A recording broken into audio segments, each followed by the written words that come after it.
I mean, Google has, like, quantum crystals, so, like, I don't know.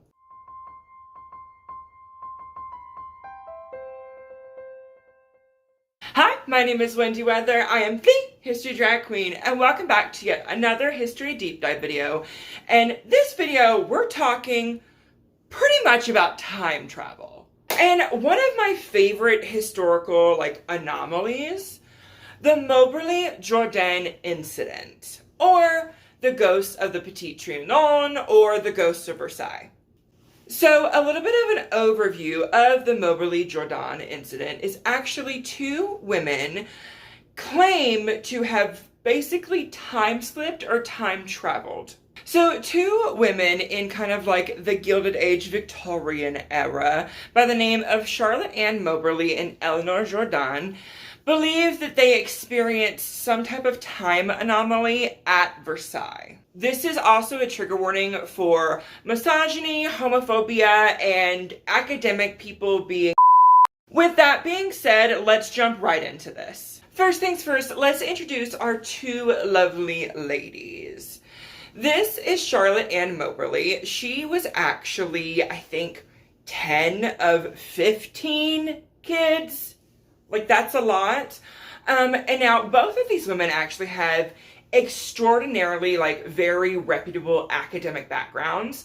So Charlotte actually was, I believe, a secretary for her dad because her dad was the Bishop of Salisbury. Yeah, like the steak. Spectacular. Give me 14 of them right now. Really? She then went on to be the principal of St. Hugh's College for Women. It was the female or women's area for Oxford. So Charlotte was actually taught by her mom and private, like, very esteemed tutors at home. And then we have the beautiful Eleanor Jourdain, who I believe was the oldest of 10 children, which is wild to me that somebody even had that many kids, let alone 15 with Charlotte. I can't. Anyway, both of the girls had hella siblings. So many siblings. So Eleanor, like Charlotte, came from kind of an esteemed academic background as well.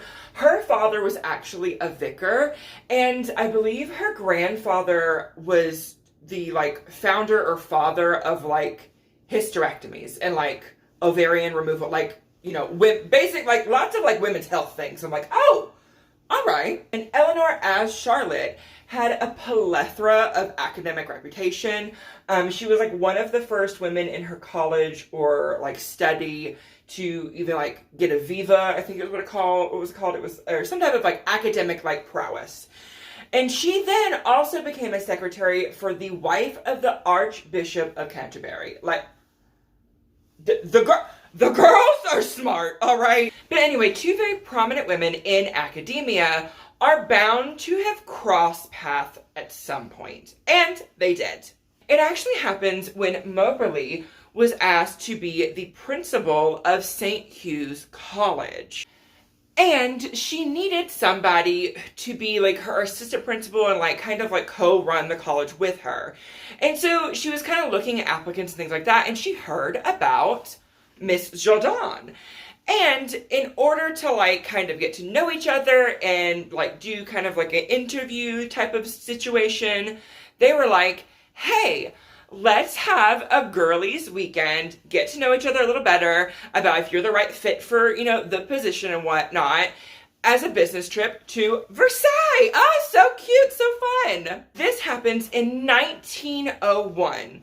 The girls get to Versailles and they're like, oh my goodness, like, you were so, like, they hit it off, like, right off the bat. They become besties.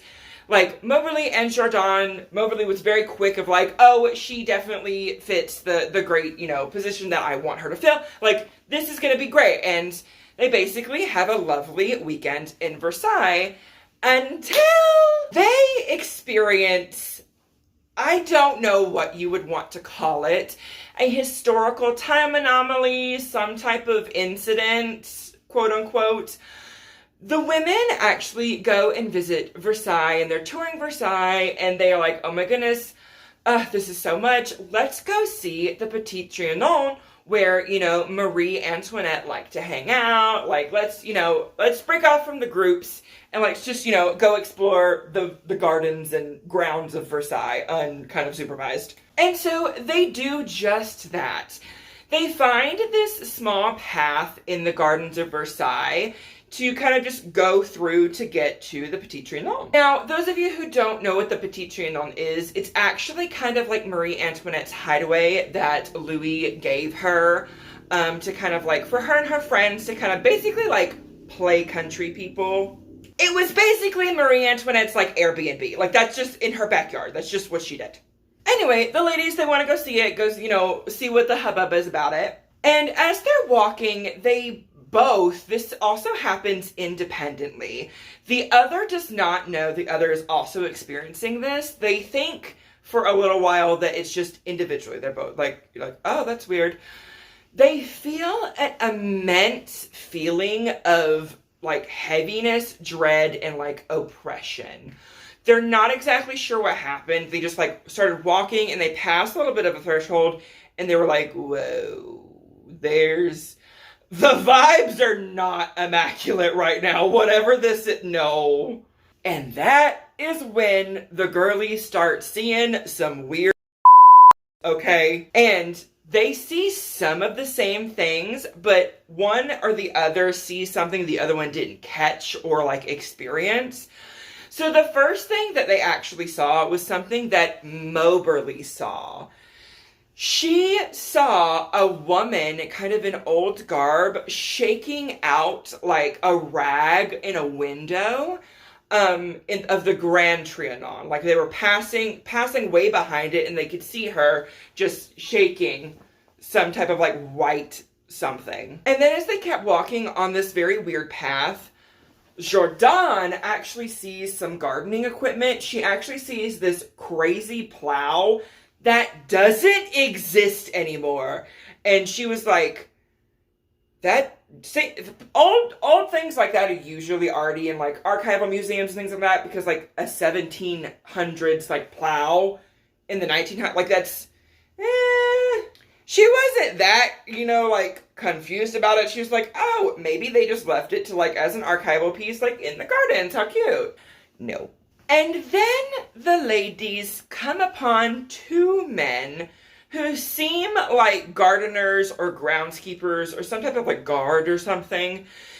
They're wearing these long grayish green kind of like coats and tricorn hats. Like they're wearing like 1700s type of like garb and like Rococo type of attire. And these two Victorian women are like, that's weird. And when this happens, the women are already very confused and kind of like turned around. And they're like, where are we even at? We need to like get in. So they asked the two men that they saw or seen directions for the Petit Trianon. And these men very much were speaking a dialect of French and like accent that doesn't exist anymore. Like, because Jourdain actually was very, very fluent in French.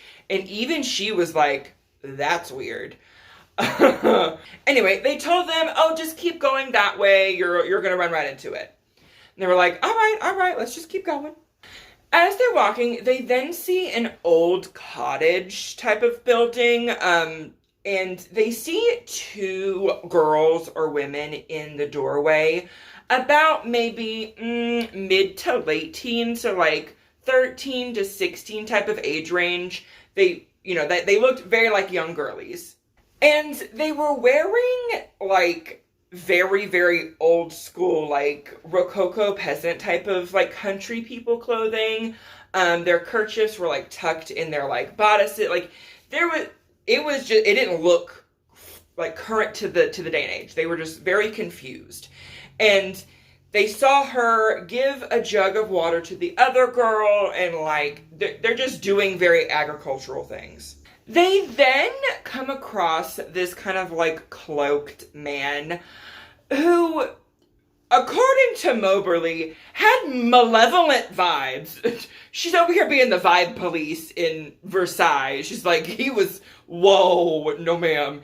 He was very, like, dark, kind of brooding. He had pock marks all over his skin, which was odd. Like, he looked like a ghastly sight. Like, she's like, whoa, And they quickly, like, scurried past him, and then they came across a very, according to both of them, a very handsome and dashing man who was in kind of, like, this old school, again, attire, in, like, a Spanish kind of colonial type of hat. And he was like, oh, ladies, you know, come this way, like, put the Trianon this way. And he kind of directed them, like, the rest of the way. And they found the Petit Trianon, and they were like, oh my god, we're here, thank God! But then, Moberly sees one last final, like, weird thing. As they're walking up to the Petit Trianon, they see a woman on the terrace who is sitting down, and she's in this kind of, like, light summer dress. And this summer, like, maxi dress is not a Victorian type of, this was a ye olden, like, Rococo summer dress with a wide brimmed hat, and she seemed to be sketching or drawing something on a tableau. Now, these women didn't actually talk to each other about what they had just experienced, because they thought individually they were just, like, tripping out. Is it real? Because they individually think that they're just, like, tripping out, like, maybe they're just seeing some weird stuff, maybe they were just workers in, like, Rococo attire, but they didn't do that back then. Like, they didn't talk to each other about, like, hey, girl, that was weird, right? And they didn't want to be, like, the other one be like, what was weird? Like, what are you, like, you know, didn't want to, like, break the weird vibe of, like, this interview business vacay type of thing. So, the women, they, you know, experience the Petit Trianon, and then they get back with the actual tour group that they were with, and then they have a lovely trip to Versailles, and then they don't actually talk to each other for another week. Until a week later, Moberly actually writes Jourdain and was like, hey, do you think Versailles is haunted? I just felt something weird there when we were there. Did you ever feel, like, just a weird vibe? And Jourdain was like, yes, girl. She said, Versailles haunted as Then they actually meet in person a couple months later. I think it was like 3 months after they initially, like, wrote the letters to each other. And they actually got to talking and, like, comparing notes. And they were like, oh, something is not right. And also, both of these women are very esteemed, very knowledgeable academic women.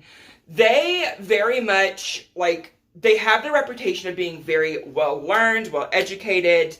Like, they both were a little spooked about what they experienced. After everything is said and done, they actually compare everything that they experienced and put it together. And they did some their own research for like 10-ish years, going back and forth to Versailles, seeing if they can recreate what happened. And every time they did, they couldn't. Because the first time one of them went back, the path they took never existed, and some of the bridges and things they went over no longer were there. They were like, that's weird. And, like, the cottage building they saw was like, it was never there. Like, they were like, oh, okay, something else happened to us, and we're not exactly sure what it was. So they collect everything and do some back-end research, and they publish a book under pseudonyms, because these women are very much like, if we come out and say about our experience, we're going to be eaten alive by the academic world. Very two high esteemed academic women. we have to do it under pseudonyms. So they put the book out under 2 pseudonyms. I think it was Lamotte and something else, or LeMay. Anyway, Drag queen flopping. they published this book about their entire experience of Versailles and how they may have experienced some type of time slip or anomaly. Now, their identities were actually revealed way later, like years later, because these women liked to share their experiences with their students, things like that. And so some of the students would connect the dots sometimes and be like, oh, they told me a story about that one time and they read an adventure and they were like, oh, that's Professor Moberly-Jourdain, like that, oh. And then came the absolute plethora of criticism to these women. Okay, let's dive into the absolute plethora and terrible things that they assumed these women were doing. Now, if you aren't privy to, like, academia, like, culture and things like that, it's a little crazy. Especially in 1910 when they published the book. Yeah, they didn't publish this book until 10 years after because they didn't want to be like, hey, we gotta make sure if we're gonna publish this or not, make sure we have everything down correctly because we are 2 women in the 1900s. Yeah, there was not much space for them in academia, let alone, like, saying some things like this. Okay. Tons and tons of criticism happened. They labeled these women as crazy women, very misogynistic. And then a lady who apparently was, like, at the College of St. Hugh's after both Moberly and Jourdain has passed away, wrote a book trashing both of them, saying these women were too crazy and they were lesbians and they were crazy women lovers. Oh my god, lesbians. One, if they were lesbians, good for them, because that's not what we do here in this house. We do not shame people based on sexual orientation or anything of that nature. But at the time, it was the early 1900s and 1950s. Girl, keep to yourself. So what if they were ghost hunting lesbians? Whatever. But anyway, as I mentioned before, a lot of criticism happens after both of these women actually have passed away. I think Jourdain, who actually became the principal of St. Hugh's College after Moberly retired, she had a heart attack, I believe, in the 1920s, I think. Jourdain actually passed away a lot longer than, like, outlived her, like, a couple decades. And she passed away as well. Okay, y'all know it's my favorite part of the video, where we look at some theories of what exactly happened. There are several theories of what, over the years, people have talked about and theorized what exactly happened to Moberly-Jourdain at Versailles. And like always, I am going to go through the ones that I think are the least to the most plausible. So the first theory that I think is the least plausible is a lot of people in the psychology, like, academia field were like, these 2 women were absolutely crazy women, because they're women, very misogynistically put forward the idea that these women were 2 lesbian lovers. Oh my god, lesbians. And they were crazy together, and they experienced a folie à deux, which is a shared madness, not to be, you know, confused with the upcoming Lady Gaga Harlequin movie. A folie à deux is a shared madness experience between 2 individuals who are very close together. I don't think that happened, because these women very much were pictured as very healthy, vibrant young women who were in academia. I don't think that is what occurred, because they're just women and lesbians. I don't believe this theory, because the only thing backing it was that, oh, they're just 2 crazy women who might have been lesbians.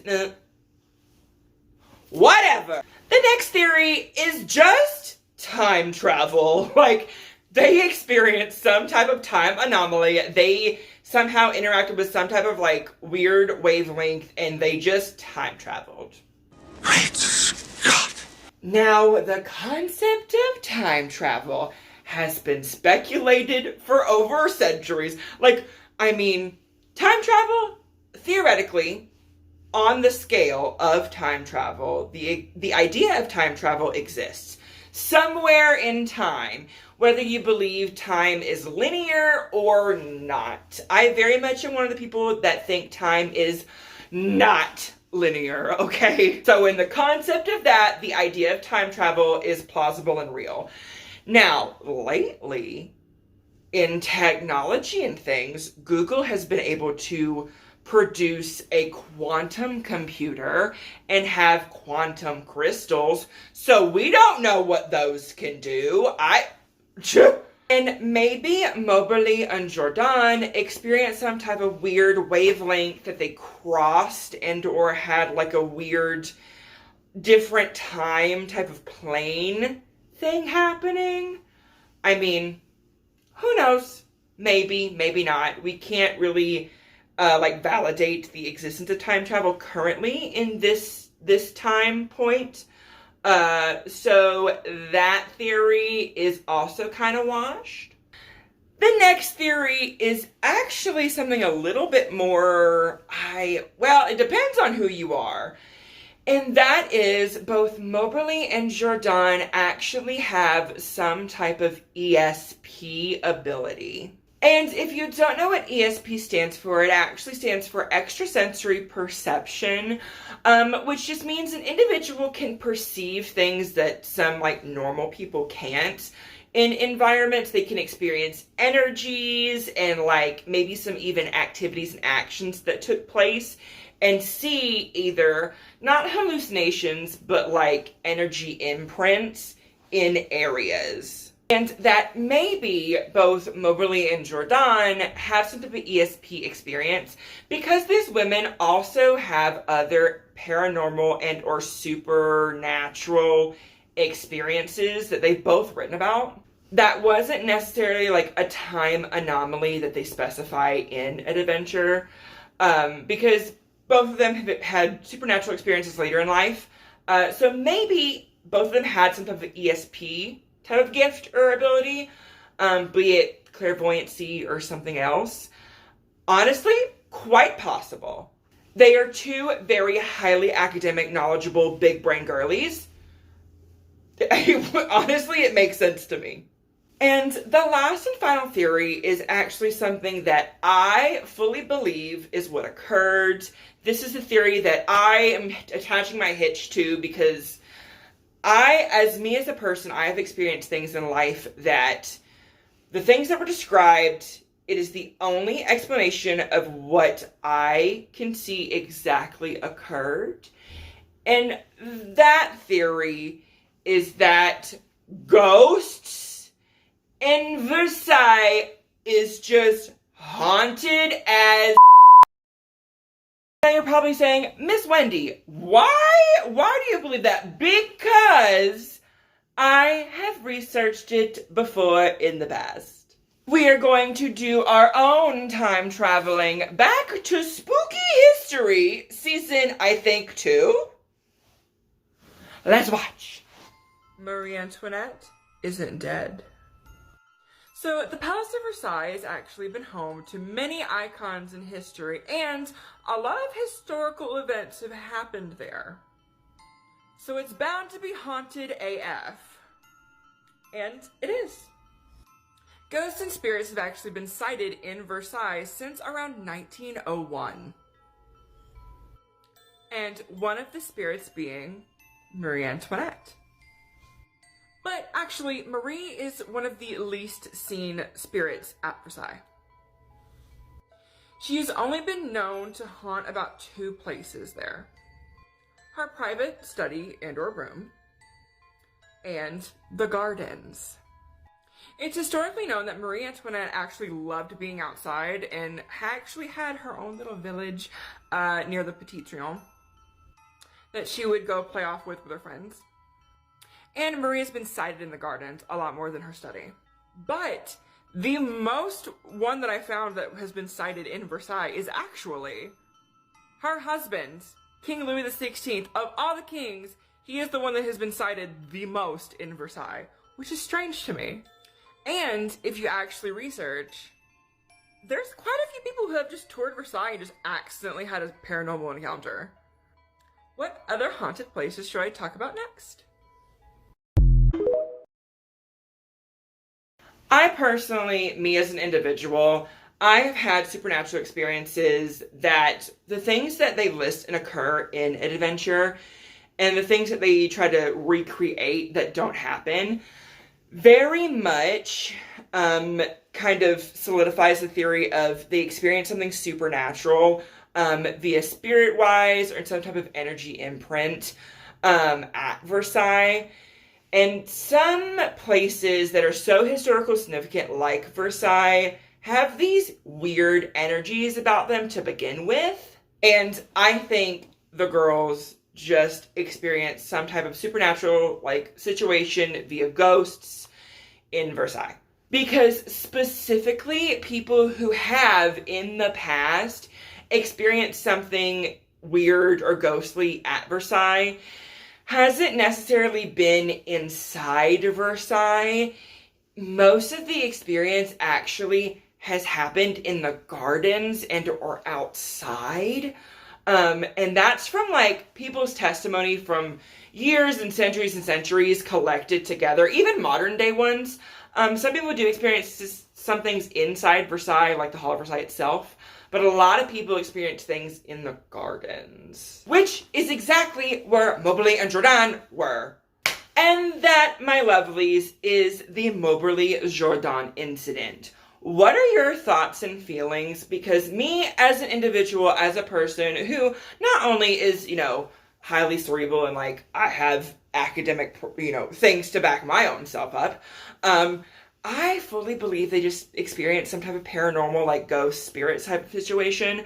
What do you guys think? Do you guys think they did time slip? Do you think they just crazy, weird, lesbian women? If you do, you're in the wrong place.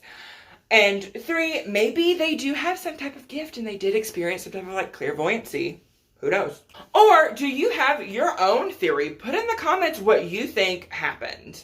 And as always, don't forget to like, comment, and subscribe. And stick around because you might learn something.